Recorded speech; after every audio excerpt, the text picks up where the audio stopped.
The day I let him walk away. How I knew I was losing him. I always thought I'd notice the moment it happened. That there would be some cinematic flash, some undeniable crack in reality that would announce the end. But it didn't happen like that. It was gradual. Insidious. Like watching a candle burn slowly from the bottom up, you only notice the wax dripping after it's too late. We had been together for 4 years. He was steady. The kind of man you trust without thinking. Loyal, patient, calm. Everything I wasn't. Everything I wanted him to be for me, even when I knew I didn't deserve it. I started thinking of myself first. Not in big, dramatic ways at first. Little things. The time I went out with friends instead of meeting him for dinner, knowing he would understand. The way I scrolled through my phone while he told me about his day. The casual way I dismissed his concerns about us, about the future, about the little cracks I refused to see. He never yelled. Never demanded. He just existed with me. And I abused that existence with my selfishness. I didn't see it as abuse. I saw it as freedom. Freedom to choose my comfort over his needs. Freedom to prioritize my whims over the life we were supposed to build together.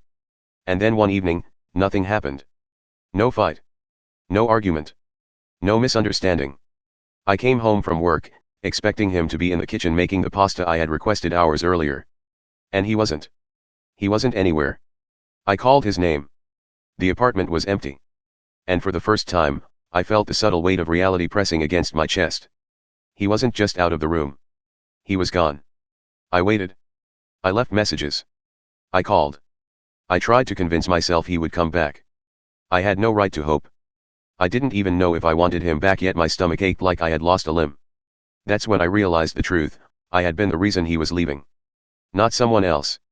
Not circumstances. Me. My selfishness. My inability to love him fully without taking more than I gave. And now, sitting on the edge of our bed, the one he had made every morning so neatly, I understood the weight of my choices. I had let him walk away. And I would regret it every day. The moments I should have seen. I keep replaying the little things. The tiny cracks I ignored. The subtle signs that he was pulling away long before he vanished completely. Like the night he stayed silent while I talked about my day, my friends, my work, my dreams, my complaints. I thought he was tired. I thought he would understand. I didn't realize then that silence isn't always sleepiness. Sometimes silence is a warning. I remember the mornings he would make coffee and quietly sip it while I scrolled through my phone, distracted, half listening to the life he shared with me. I smiled, laughed at his jokes, kissed his cheek, but I wasn't present. I didn't notice the strain behind his eyes, the little sighs he hid in the kitchen when he thought I wasn't looking. And the weekends I spent on myself, going out with friends, exploring hobbies, prioritizing my freedom over our plans. I told myself it was healthy. Independence. Balance. I didn't see it for what it was, small withdrawals from the account of trust and love we had built together. He never said a word. Never complained. He never scolded me or demanded my attention. He just started retreating. Slowly. Quietly. A step back for every step I took forward in my self-absorption. I notice now how he used to text me small notes during the day, little reminders that he was thinking about me. Don't forget your lunch, drive safe, can't wait to see you tonight. I responded with quick replies or nothing at all. I didn't see it then, but now I can't stop thinking about it. How every message was a thread tethering him to me and how I let every thread slip through my fingers. The day he left wasn't dramatic. There was no fight. No shouting. No slammed doors. Just an empty apartment, a quiet that spoke louder than any argument ever could. I waited. Stared at the door. Tried calling. Tried texting. I even left messages on his voicemail, the ones I never wanted to leave in the first place. But nothing. And that was the moment I realized, he had already left in every way that mattered. And I deserved it. I deserved to feel the hollow ache in my chest, the twisting guilt that woke me up in the middle of the night. The realization that I had destroyed something precious with my own hands. And yet, even knowing all this, I can't stop thinking about him. Can't stop imagining him somewhere else, alive and maybe happy, maybe even better without me. The worst part is knowing that he gave me everything he could and I gave myself instead. The weight of regret. I think regret is a living thing. It doesn't sit politely in the corner waiting for you to notice it. It slithers into your chest, curls around your ribs, and whispers constantly, reminding you of every choice you made that led here. I've spent hours dissecting every conversation we had, every smile I faked, every moment I chose myself over him. And the deeper I dig, the more I realize how obvious it was, even back then, that he was slipping away. I should have seen the subtle withdrawals, the way his jokes became quieter, his laughter less frequent. I should have noticed the tension in his shoulders when I ignored his small acts of love. I should have recognized the way he lingered at the door each morning, hesitant to leave, unsure if I even noticed him. But I didn't. I was too busy with me. Too absorbed in the comfort of having him there, too confident in the assumption that he would always be there. I thought love was infinite, that patience had no limits, that devotion could withstand neglect. I was wrong. And now, each night, I lie awake thinking of the things I should have said, the apologies I should have made before it was too late. I imagine walking back through our apartment, whispering to him, holding him, begging him to stay. But in reality, those things never happened. And he never will.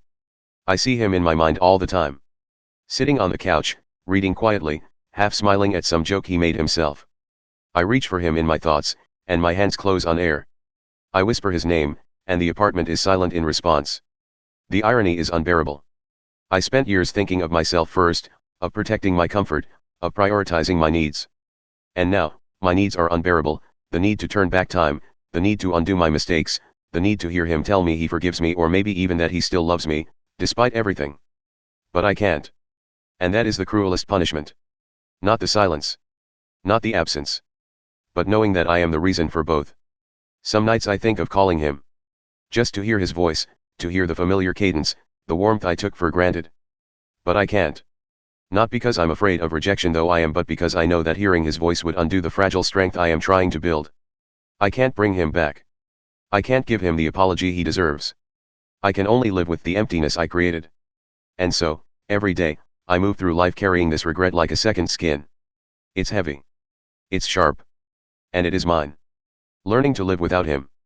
The hardest part isn't remembering him, it's learning to exist without him in the small, ordinary ways. I wake up, make coffee, brush my teeth, go to work. Everything looks normal. Everything feels normal. And yet, the air carries a weight I can't name. I go through my day surrounded by people, conversations, noise, but I feel a hollow echo of him in everything. The barista at the cafe who hands me my latte, the one who always smiled, reminds me of how he used to hold my hand at a counter, just because he could. The colleague who laughs too loudly at a joke I don't get makes me think of how he would chuckle at things no one else understood. Small things, meaningless to anyone else, but they punch me in the chest every time. I've tried distracting myself. I've thrown myself into work, into hobbies, into trivial errands I never needed to run before. I've called friends, tried to laugh, tried to eat meals with a semblance of enjoyment. But these things are hollow. They are placeholders for a life I thought I had, a life where he still exists in it. I remember the way he used to listen to me, really listen. Not waiting for a pause to speak, not judging, not multitasking. Just listening. And I realize that's what I miss most. Not him as a presence, not his smile, not his touch. But the way he made the world feel less heavy simply by being attentive. And yet, I am learning. Slowly, painfully. I've started noticing moments that belong only to me. The quiet mornings before anyone else wakes, where I sit with my coffee and feel a small spark of calm. The walks in the park where the wind feels like it's speaking only to me. The books I read and the songs I hear without thinking of him. I don't know if I'll ever be free from the memory of him, from the regret, from the ache that lives in my chest. But I am beginning to understand that life doesn't stop. It doesn't wait for closure or apologies. It moves forward, indifferent to mistakes, indifferent to love, indifferent to loss. And if I want to keep living, I must move forward too. Not forgetting, not forgiving, not erasing what happened, but existing alongside it, carrying it, learning from it, surviving it. Because he is gone, and I am still here. And if I am lucky, I will learn to let that be enough. Acceptance in the quiet. There's a moment, I think, when regret stops shouting and becomes something quieter, a background hum you carry with you, a constant reminder of choices that cannot be reversed. I reached that moment today, or at least I think I did. I was walking past the park where we used to go on Sundays. The benches where he would sit, reading quietly while I chased pigeons or took photos of the ducks. I felt the old sting rise in my chest, the one that made me ache and long and wish for impossible things. But then I kept walking. I didn't stop. I didn't linger. I didn't imagine him sitting there, waiting for me to apologize or to change. I realized that the life I wanted with him is no longer mine to have. And it never will be. I cannot rewind time, cannot undo the selfish choices that pushed him away, cannot erase the nights I prioritized myself over our love. And yet, in that realization, there's a strange sort of freedom. It's not happiness. Not even relief. It's the quiet acceptance that some things end, And endings are not punishments, they are truths. I imagine him somewhere else, smiling at someone who listens without distraction, holding a hand that deserves him. And I feel the tiniest flicker of hope, not for us, not for me, but for him. That he finds the life he deserves. That he is happy, even if I am not. And then I turn the corner, walking past the park, the street, the cafes, the world that is indifferent to my grief, and I understand something profound: life continues. Love continues in other forms. Regret does not vanish, but it becomes part of the person I am. I cannot fix the past. I cannot reclaim him. I cannot apologize enough to undo the pain I caused. But I can exist now. I can breathe. I can carry the weight and still walk forward. I sit quietly in my apartment at night now. Sometimes I close my eyes and see his face. Sometimes I hear his voice in my mind. And sometimes, I do nothing.